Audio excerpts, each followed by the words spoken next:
প্রথম অংশ, এটা হলো দ্বিতীয় অংশ হয়ে যাবে এখন। আচ্ছা, কোথায় ছিলাম আমরা? ডায়াবোস। তো ডায়াবোস কথাটা দেখো, বিষয়টা কি আসলে ডায়াবোসের, যে শীতকালে এদের কিন্তু পরিস্ফুটন বন্ধ থাকে। তাহলে একটা মাধ্যমে তার বিরতি ঘটে। পোস্ট মানে বিরতি বোঝায়, হ্যাঁ। একটা নির্দিষ্ট মাধ্যমে তার হলো যাত্রা বিরতির মতো, ওখানে কোনো পরিস্ফুটন হচ্ছে না। এই জন্য আসলে ডায়াবোস কথাটা আসছে।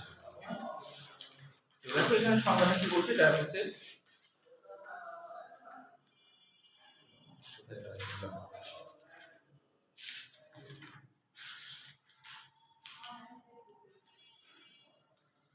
এই যে শীতকালে পরিস্ফুটন বন্ধ থাকে, তাই না?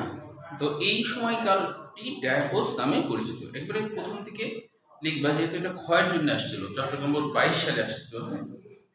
তাহলে এইভাবে লিখতে পারো, নিষিক্ত ডিমান্ড ক্লিভেজ বিভাজন শুরু হওয়ার পর প্রায় 3 সপ্তাহ ধরে ঘাসফড়িং এর পরিস্ফুটন অব্যাহত থাকে। শীতকালে পরিস্ফুটন বন্ধ থাকে। এই সময়কালটিকে ডায়াবোস বলে। বাস শেষ, এটুকু লিখলে হবে। আচ্ছা, এখন দেখো যে তাহলে বিকাশের মাঝে বিরতি, গোটা অর্থ কি দাঁড়ায়? বিকাশের মাঝে বিরতি, এটা হলো ডায়াবোস। এই কোষ মানে হলো বিরতি বোঝায়, হ্যাঁ। ডায়া মানে মাধ্যমে, কোন একটা বিশেষ মাধ্যমে বিরতি থাকে, এটা বোঝায়। এবার দেখো রূপান্তর। তো রূপান্তরে যে কি বোঝাচ্ছে, যে রূপান্তরটা বলতে ঘাসফড়িং এর যে রূপান্তর আর অন্যান্য পতঙ্গের রূপান্তর একটু পার্থক্য আছে, হ্যাঁ। যেমন ধরো যে মৌমাছির যে রূপান্তর, তারপরে রেশম পোকার রূপান্তর, ওই রূপান্তরে কি হয়, ওদের যে বাচ্চা হয় ওই বাচ্চাকে লার্ভা বলে, বুঝছো? কিন্তু এদের যে বাচ্চা হয়, এই বাচ্চাকে লার্ভা বলা হয় না, বলা হয় নিম্ফ। কারণ কি, যে কিছু ক্ষেত্রে রূপান্তর থাকে আংশিক, আর কিছু রূপান্তর থাকে পরিপূর্ণ। তো আংশিক পরিপূর্ণ কি, যেমন আমাদের কিন্তু কোনো রূপান্তরই হয় না। আমরা যখন হই তখন বাচ্চা বলা হয়। বাচ্চা বলতে বোঝায় মা বাবার সাথে আকৃতিগতভাবে 100% মিল, আকৃতিগতভাবে, এটা হলো বাচ্চা। আর নিম্ফ হলো যে মা বাবার সাথে কিছুটা মিল থাকবে, কিছুটা অমিল থাকবে, এরকম যদি হয় তাহলে সেটা হলো নিম্ফ। আর যদি এরকম হয় যে একটুকু মিল নাই, তাহলে ওটা লার্ভা। যেমন মৌমাছির এটা হয়, বুঝছো? হ্যাঁ, ব্যাঙেরও লার্ভা হয়। তো তাহলে হচ্ছে যাদের মিলই থাকবে না, তখন হচ্ছে এটা লার্ভা। তো এই জন্য রূপান্তর দুই রকমের হতে পারে। তো রূপান্তর কাকে বলে, এটাও কিন্তু দেখো বোর্ড পরীক্ষায় আসছে। যেমন সিলেট বোর্ড ক্ষয়ের জন্য আসছিল 23 সালে, ঢাকা বোর্ড 22 সালে ক্ষয়ের জন্য আসছিল। তাহলে কাকে বলে বলে রূপান্তর দুই রকমের, সেটাও একটু লিখতে হবে, তাহলে ক্ষয়ের জন্য হয়ে যাবে। বুঝতে পারছো? মানে এই 2 লাইন লিখতে হবে, তাহলে হয়ে যাবে। এখন দেখো তাহলে অসম্পূর্ণ রূপান্তর তো বুঝলাম, সম্পূর্ণ রূপান্তর, অসম্পূর্ণ রূপান্তর বা আংশিক রূপান্তর বলা যেতে পারে, হ্যাঁ। সম্পূর্ণ রূপান্তর আবার শুধু কাকে বলে, এটা কিন্তু বোর্ড পরীক্ষায় আসছে। যেমন দেখো ঢাকা বোর্ড 23 সাল ক্ষয়ের জন্য, বাকিটা কই, বাকিটা বাড়িতে আসেনি এমন আছে। আচ্ছা, তাহলে সম্পূর্ণ রূপান্তর ঢাকা বোর্ড 23 সাল ক্ষয়ের জন্য, চট্টগ্রাম বোর্ড 22 সাল ক্ষয়ের জন্য, এগুলো আসছে, হ্যাঁ। তাহলে এখন দেখো যে এবার একটু খেয়াল করো যে এখানে রূপান্তরের ক্ষেত্রে একটা দেওয়া আছে যে ডিমের পরে লার্ভা হয়, লার্ভার পরে পিউপা হয়। আসলে পিউপিল মানে পুতুল বোঝায়, হ্যাঁ। ইমাগো মানে পূর্ণাঙ্গ, মানে চেহারাটা লার্ভাটাই যখন একটু বড় হয়ে যায় তখন তার নাম হয় পিউপা। তারপরে পূর্ণাঙ্গ হলো ইমাগো, এটা মনে রাখতে হবে। আর লার্ভা কাকে বলে, সম্পূর্ণ রূপান্তরে শিশু অবস্থার প্রাণীকেই বলা হয় লার্ভা। এটাও জ্ঞানমূলক কোশ্চেন হিসেবে মনে রাখবা। যদিও লার্ভার সরল বাংলা অর্থ কিন্তু একটু ভিন্ন। লার্ভার সরল বাংলা অর্থ কি জানো? ভূত। কেন ভূত বলা হচ্ছে, যে একটা মা বাবার যে বাচ্চাটা হলো, সেই বাচ্চার সাথে মা বাবার বিন্দু পরিমাণ মিল নাই, ওই জন্য এটাকে ভূত বলা হচ্ছে। বুঝতে পারছো? যে কারণ কি, কারণ যখন বাচ্চাটা হচ্ছে তখন মা বাবার কাছে ওই ঘাসফড়িং তো পুরোপুরি না, মৌমাছি টৌমাছি, ও কিন্তু তার বাচ্চাকে ভূত বলবে, ভূত আর মিলছে না আমার সাথে, ভূত তো। এই জন্য নাম হয়েছে লার্ভা, মানে ভূত। লার্ভা মানে ভূত, ল্যাটিন শব্দ আর কি, হ্যাঁ। এরপর দেখো ঘাসফড়িং এর রূপান্তর। এই রূপান্তরটাও সৃজনশীল হিসেবে পরীক্ষা আসে, ছোট্ট ছবি সহ আসে না সাধারণত, তারপরে ছবিটা প্র্যাকটিস করবা। আমি একটু আগায় দেখাবো কিভাবে তোমরা ছবি আঁকবা ঘাসফড়িং এ। হ্যাঁ, আচ্ছা দেখো, প্রথমে ঘাসফড়িং এর রূপান্তর হলো অসম্পূর্ণ বা হেমি মেটাবোলাস। অসম্পূর্ণ, যেহেতু এখানে তো পূর্ণাঙ্গ বাচ্চার সাথে কিছু মিল কিছু অমিলে যাবে, তাই না? তাহলে ঘাসফড়িং এর রূপান্তর। আচ্ছা, এখন দেখো যে এইটা আসছে হলো কুমিল্লা বোর্ড 15 সালে ঘয়ের জন্য, রাজশাহী বোর্ড 22 সালে ঘয়ের জন্য। রাজশাহী বোর্ড 22 সালে ঘয়ের জন্য, হয় না ঘয়ের জন্য, আর কুমিল্লা বোর্ড 15 সালে ঘয়ের জন্য। আচ্ছা, তো এখানে কি কি বিষয়গুলো এর মধ্যেও এমসিকিউ কিছু আছে, সেগুলো একটু দাগাই দিই। যেমন দেখো, নিম্ফো কাকে বলে? ডিম ফুটে যে তরুণ ঘাসফড়িং বেরিয়ে আসে তাকে নিম্ফো বলে। এরপরে এক লাইন বাদ দিয়ে দেখো যে নিম্ফো ও পূর্ণাঙ্গ ঘাসফড়িংয়ের পার্থক্য হচ্ছে নিম্ফে ডানা ও জলানন্দ থাকে না, তাছাড়া দেহের আকার আকৃতি ছোট থাকে। তাহলে ডানা থাকবে না আর জলানন্দ থাকবে না, এইটুকু শুধু পার্থক্য। আচ্ছা, লাস্টে একটা আছে দেখো যে ইনস্টার কাকে বলে? ইনস্টার কাকে বলে? যে ইনস্টার মানে হলো যে দশা বা স্তর। ইনস্টারের বাংলা অর্থ দশা বা স্তর। দুইটা মোচনের মধ্যবর্তী দশা। মোচন কি? ঘাসফড়িং এর 5 বার মোচন ঘটে, মল্টিং বা মোচন, সেটাই। হ্যাঁ, খোলস, যেমন সাপের যেমন হয় না, যে ধরো ওর বাইরে প্রোটেকশনের জন্য একটা আবরণ তৈরি হয়, কিউটিকল নির্মিত হয়। এখন হলো এই কিউটিকল থাকে কেন? কারণ ঘাসের ভিতরে প্রচুর পরিমাণে যে রক্ত আছে সেটা তো ওপেন থাকে। তো কিউটিকল দেয় এই কারণে যে রক্তগুলা যেন, রক্তের পানিগুলা যেন বের হয়ে না যায়। ওই জন্য কিন্তু ওর বাইরে আর কি সবসময় কিউটিকল আবরণ থাকে। কিন্তু বড় যখন হবে তখন ওই কিউটিকল আবরণ তো মানে চাপ করবে না, তখন ওটা খুলে যায়, আবার নতুন করে আবার হয়, এরকম।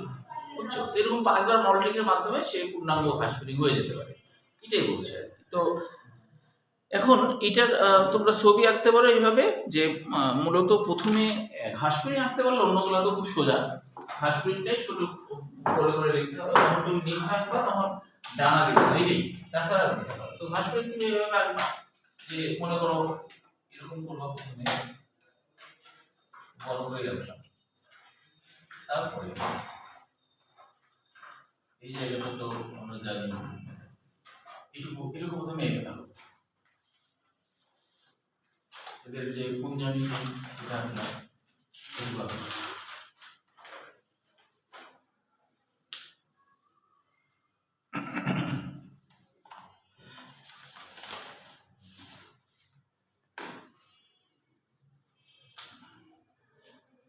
এরপরে এদের পায়ের যে গঠনটা, সেটা একটা বড় পা থাকে বাইরের দিকে, সেটা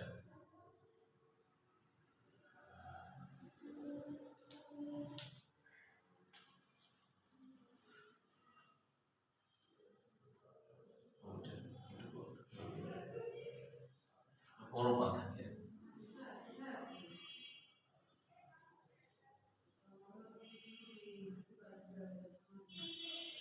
এইটুকু বড় পা।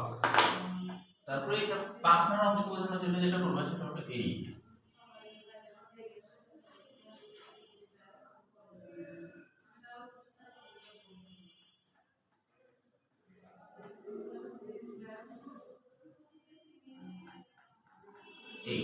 তুমি করে ফেলো।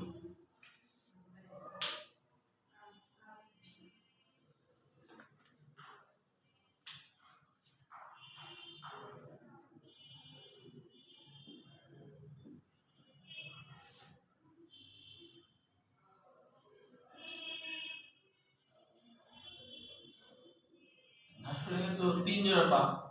তো এই 3 জোড়া পা সব থেকে পিছনের যে পা, স্যাটোরিয়াল পা বলা হয় বা লাফানোর পা বলা হয়, যেটাতে লাফায়, তাই না? এই তো এই পাটা সব থেকে বড়, তো সেই কারণে এটা একটু বড় করে রাখতে হবে। আর এর ভিতর দিয়ে আরেকটা পা রাখতে হবে,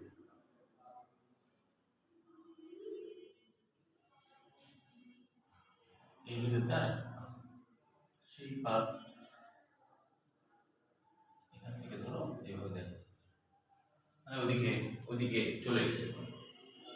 এরপরে আর একটা পা আসতে হবে। হ্যাঁ, এগুলো তো হাঁটার পা। ওয়াকিং পা বলা হয়। তাহলে এটা আরেকটু ছোট, এটা আরেকটু ছোট। তো এখন এটা হলো পূর্ণাঙ্গ মনে করো ঘাসফড়িং এর ঘাসফড়িং হয়ে গেল। এটা একটু আঁকো। তাহলে এখন কি এই ঘাসফড়িংটাই তোমার হচ্ছে যে একবারে ডিমটা আঁকতে পারবা। নিমপুর ক্ষেত্রে ওই উপরের ইয়েটা দিবা না, ওটা গোটাটাই ফাঁকা দিবা, কারণ পাখনা থাকে না, জনরঙ মতো দেখা যায়। হ্যাঁ, কালোটা দিবা না, ওটা কি দিবা, সবুজ দিয়ে দিবা, ছোট করে আঁকবা, তাহলে তো হলো।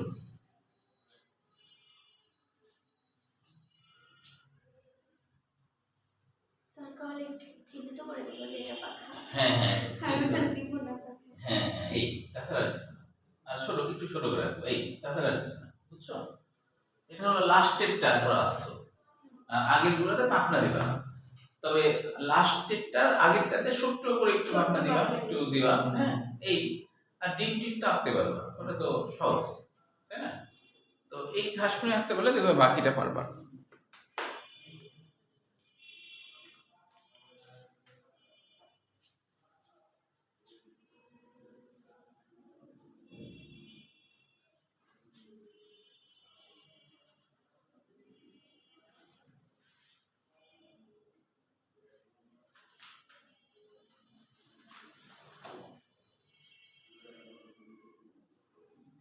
সেটা না। আচ্ছা, এখন এবার আমরা একটু আঁকি। এবার দেখো পার্থক্য। আচ্ছা, বাকিটা ভাষায় লিখে দিন। আচ্ছা, এখন দেখো পার্থক্য ক্ষয়ের জন্য অবশ্যই পড়তে হবে। হ্যাঁ, উদাহরণ সহই পড়তে হবে। এবার দেখো রূপান্তরে হরমোনের ভূমিকা। এটাও খুবই গুরুত্বপূর্ণ সৃজনশীল। দেখো এটা আসছে রাজশাহী বোর্ড 22 সাল ঘয়ের জন্য, আর বরিশাল বোর্ড 23 সাল গয়ের জন্য।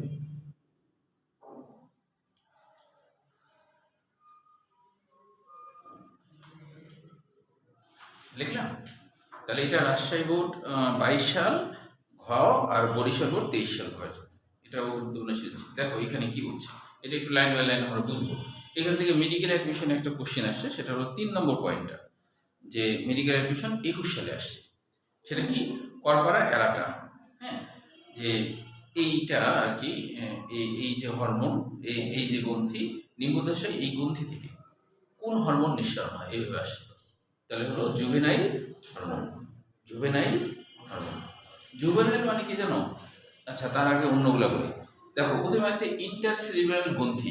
4 রকমের যে গ্রন্থি আছে এগুলোর বর্ণনা দিতে হবে। ইন্টারসেরিব্রাল গ্রন্থি হলো মস্তিষ্কের মধ্যে থাকা গ্রন্থি। ইন্টারসেরিব্রালের বাংলা অর্থ কি? মস্তিষ্কের মধ্যে থাকা গ্রন্থি, এটা করে ইন্টারসেরিব্রাল গ্রন্থি বা মস্তিষ্ক হরমোন। তো এই মস্তিষ্ক হরমোন থেকে ইন্টারসেরিব্রাল গ্রন্থি বা মস্তিষ্ক হরমোন থেকে, যে এই গ্রন্থি থেকে মস্তিষ্কর মধ্যে থাকা যে গ্রন্থি, এই গ্রন্থি থেকে যে হরমোন বের হয় তার নাম হলো প্রোথোরাসিকোট্রপিক হরমোন বা মস্তিষ্ক হরমোন। এরকম নাম কেন হলো? কারণ প্রোথোরাসিকো হলো কেন, কারণ প্রোথোরাসিক গ্রন্থি আবার আছে, মানে বুকের এখানে, হ্যাঁ ওখানে একটা গ্রন্থি আছে। তাহলে মস্তিষ্ক হরমোন কি করবে, বুকের ওখানে যে গ্রন্থি আছে না, ওইটাকে উদ্দীপ্ত করে ফেলবে। ওটাকে কি করবে? উদ্দীপ্ত করে ফেলবে। যখন উদ্দীপ্ত করবে তখন প্রোথোরাসিক গ্রন্থি তখন কি করবে? দেখো, প্রো মানে কি? আদি বা পূর্ব, মানে কি? বুকের অগ্রভাগে থাকা গ্রন্থি। ওটা যেই মাত্র উদ্দীপ্ত হবে তখন কি করবে? এই যে অ্যাডাইসন হরমোন ক্ষরণ করবে। তখন কি করবে? অ্যাডাইসন হরমোন ক্ষরণ করবে। অ্যাডাইসন হরমোনের কাজ কি? যে এরা হলো এই যে নিম্ফোদশের খোলসপচন বা মল্টিং নিয়ন্ত্রণ করে, মানে হলো যে যৌবন ধরে রাখার কাজ করে, মানে তাড়াতাড়ি করে যেন না হয়ে যায়, এইটা বোঝাচ্ছে। হ্যাঁ, এরপরে দেখো কর্পোরা অ্যালাটা। কর্পোরা মানে দেহ, অ্যালাটা মানে কি? দেহকে অ্যালার্ট করে। তাহলে অ্যালার্ট করার কারণে কি হয়? এই গ্রন্থি থেকে যে হরমোনটা বের হয় তার নাম জুভেনাইল হরমোন। জুভেনাইল হরমোন কিশোর হরমোন, মানে অর্থাৎ হলো যে যুবক হরমোন, মানে যখন হলো কি করবে? জননাঙ্গ তৈরি করার কাজ করবে।